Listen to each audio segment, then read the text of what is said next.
I have done my bachelor's as sir already conveyed. मैंने BTech Electronics and Communication में किया हुआ है.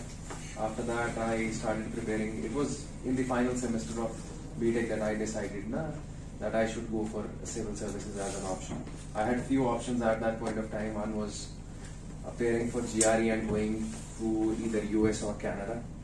Another was to prepare for GATE, and the most important and the most decisive, which eventually turned out to be, was civil services. So the purpose आपका, it should be very clear why you want to join civil services. ठीक है, पहले तो you have to make up your mind, why do I want to join civil services. देखिए salary, if you talk in terms of salary, in terms of career growth, तो you will feel कि civil services is मतलब in a way it is, I feel, comparatively underpaid if we talk about the private sector. So this thing is first and foremost, money should not be the criteria if you want to join the services. So make your purpose very clear. पहले अपना interest देखो, what all and where all in, मतलब आपकी क्या क्या strengths हैं, weaknesses हैं, why you feel that you are suitable for the services. अब किसी को शौक होता है तो वो पहले आपको क्रॉस चेक करना है कि okay, this is what is required for this exam. तो थोड़ा सा पहले सेल्फ एनालाइज करो, पहले देखो कि अपना मतलब आपका एप्टीट्यूड कितना हद तक सही है इस एग्जाम के में. तो वो चीज बहुत इंपॉर्टेंट है बिफोर डेल्विंग इनटू दिस प्रिपरेशन. ठीक है, because preparation will be of 2 to 3 years. तो वो चीज बहुत क्रिटिकल है. उसके बाद right optional is the, it plays a quite significant role because I have appeared in the last interview. I reached the interview stage in 2018 जिसमें हमारे 70 posts थे. So I eventually missed out by somewhere around 40-45 marks in the final list. But the major takeaway from that preparation was the strategy that I was adopting while shortlisting my optional. तो मेरा sociology optional था. I learned a lot of things from that preparation, and those mistakes I rectified. Keyword usage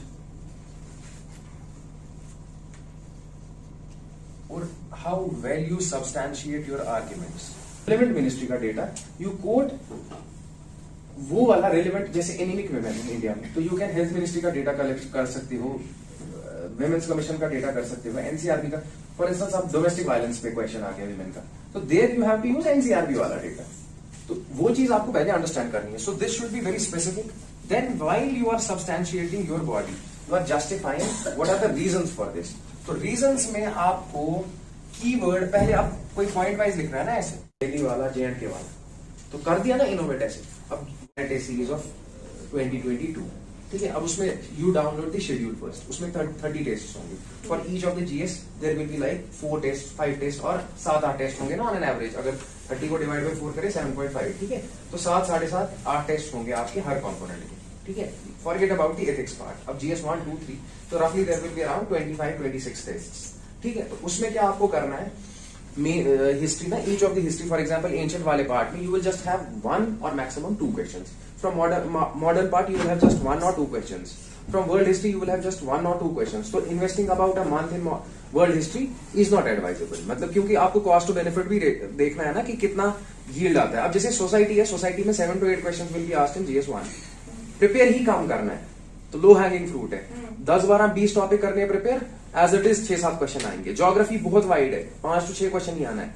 उसमें आपको limit करना है, natural resource पे थोड़ा सा फोकस करना है, मैपिंग करनी है थोड़ा सा आपको. उसमें फिनोमिनन, कौन सी रिपोर्ट्स इंपॉर्टेंट है, NCRCW की कौन सी कमेटी रिकमेंडेशंस इंपॉर्टेंट है, GS3 में कौन सी कमेटी है, इरिगेशन के लिए एग्रीकल्चर में 4-5 कमेटी है, अशोक दवाई कमेटी है, नीर शाह कमेटी इरिगेशन की है. ऐसे करके वो कमेटी की लिस्ट आती है. You don't need to work that much hard, but you should know कि how to put up and why and where to put up these things. फिर आपको गूगल सर्च करके सब टॉपर्स के निकल जाते हैं. UPSC toppers share their notes ना. I think 70-80% of your homework is already done because of their hard work. So you just need to optimistic. It should be broad because you are expected to be a civil servant. You can't go on a negative. There are certain problems in the electoral reforms होने चाहिए. तो मैं issues बोलूँगा. थोड़ा सा हो जाए. Civil services is मतलब in a way it is, I feel, comparatively underpaid if we talk about the private sector. So this thing is first and foremost, money should not be the criteria if you want to join the services. So make your purpose very clear. पहले अपना interest देखो, what all and where all in, मतलब आपके क्या क्या strengths हैं, weaknesses हैं, why you feel that you are suitable for the services. अब किसी को शौक होता है तो वो पहले आपको क्रॉस चेक करना है कि okay, this is what is required for this exam.